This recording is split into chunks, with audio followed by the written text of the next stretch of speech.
Saudi আরব Jeddah শহরের শেষ রাতের দৃশ্য দেখানোর জন্য চলে এলাম আজকেও হোটেলের ছাদে। রাতের যেমন শেষ সময়ে আমারও ডিউটির শেষ মুহূর্তে ভাবলাম নতুন আরো একটি জেদ্দা শহরের ভিডিও নিয়ে আপনাদের সামনে হাজির হই। এই যে দেখতে পাচ্ছেন, কিছুদিন আগে ওপেনিং হওয়া এই দোকানটি প্রায় 1 মাস আগে ওপেনিং হয়েছে। এখন কিন্তু মার্কেটটি বন্ধ রয়েছে। ওপেনিং এর সময়ে আমি 2 থেকে 3টা ভিডিও আপলোড করেছি এবং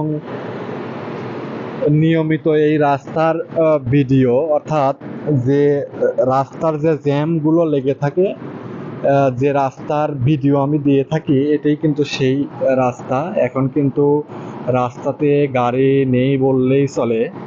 ব্যস্ততম এই শহরটি যেন এখন নীরব নিস্তব্ধ হয়ে আছে। দেখুন, এইদিকে আলো কিন্তু খুবই কম, কারণ এইদিকে লোকাল এলাকা, লোকাল রাস্তা। এটা হলো মেন রাস্তা হওয়ার কারণে এইটাতে গাড়ি মোটামুটি ভালো চলাচল করলেও রাতের এই শেষ মুহূর্তে কিন্তু এখন নেই বললেই চলে। আমি প্রতিনিয়ত রাস্তার যে ভিডিওগুলো দিয়ে থাকি, সেটা হলো ওই যে লাল আলো দেখা যায়, এটা হলো ইশারা, অর্থাৎ বাংলাদেশে আমরা যেটা বলি ট্রাফিক মোড়। ওইখানে ভিডিও করলেই সবসময় গাড়ির একটা মোটামুটি 15 থেকে 20টা গাড়ি দেখাই যায়। এখন কিন্তু দেখা যাচ্ছে একটা গাড়িও নেই।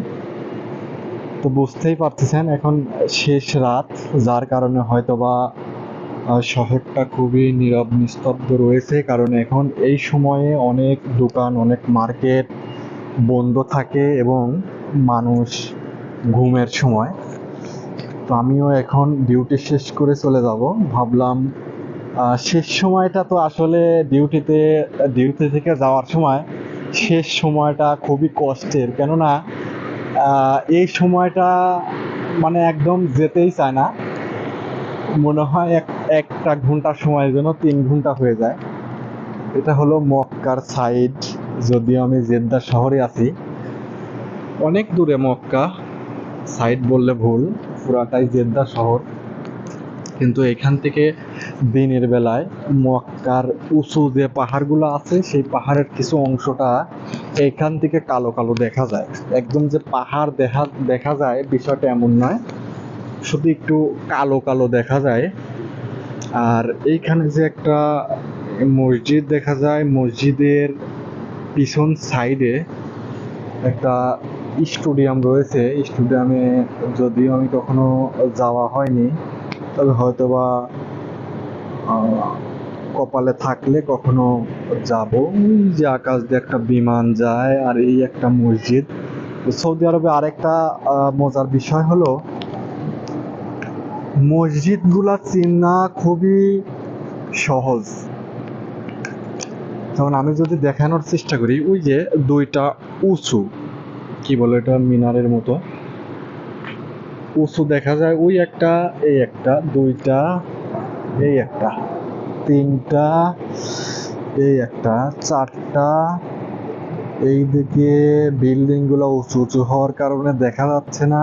ওই যে একটা নীল আলো দেখা যায়, ওই একটা, এবং এই বিল্ডিং এর পিছনেই একটা আছে, যেটাতে আমরা নামাজ পড়ে থাকি। অর্থাৎ যে উঁচু বিল্ডিংটা সাদা দেখা যাচ্ছে, তারপরের যে বিল্ডিংটা দেখা যাচ্ছে এবং লাল বিল্ডিং এর আগে যে বিল্ডিংটা দেখা যাচ্ছে, ওইটাই মসজিদের বিল্ডিং, এবং এই বিল্ডিংটার পিছনেই মসজিদের সেই উঁচু মূর্তিটা। এবং এই বিল্ডিং এর উপর দিয়ে একটা উঁচু দেখা যাচ্ছে বিয়ে মসজিদ। অর্থাৎ মসজিদগুলা কিন্তু খুবই কাছাকাছি হয়ে থাকে, কারণ বিল্ডিংগুলা প্রচুর বিল্ডিং, এর মাঝে কিন্তু মানুষ খুঁজে পাওয়া খুবই কষ্টকর। আমরা বাংলাদেশে যেমন মানুষ রাস্তাতে হেঁটে গেলে বা শহর বাজারে প্রচুর মানুষ, হিউজ পরিমাণ শহরে গেলে মানুষে ধাক্কা খায়, গুটা খায়, এই দিকে এই জিনিসটা খুবই কম। কিন্তু আপনি যদি কোনো অনুষ্ঠান বা প্রোগ্রাম করেন, বা কোনো মার্কেটে যদি ডিসকাউন্ট দেয়, সেক্ষেত্রে দেখবেন প্রচুর মানুষ। কিন্তু এমনি নর্মাল টাইমে লোকজন রাস্তায় খুবই কম দেখা যায়। কিন্তু প্রতিটা বিল্ডিং এর মধ্যে কর্মজীবী মানুষ থেকে থাকে, যার কারণে কোনো মার্কেটে কোনো ডিসকাউন্ট দিলে প্রচুর মানুষ দেখা যায়। যেমনটা আমি এই মার্কেটটা, যে মার্কেটটা একটু আগে দেখালাম, এই মার্কেটটা ওপেনিং এর সময় আপনারা দেখছেন, মানে মার্কেটে ঢোকার জন্য প্রচুর পরিমাণ লাইন ছিল এবং সিকিউরিটি গার্ড নিয়োগ দিয়েছিল এক্সট্রা ভাবে, শুধুমাত্র এই ওপেনিং এর যে ডিসকাউন্ট ডেট ছিল 2 থেকে 3 দিন, এই কয়েকদিনের জন্য।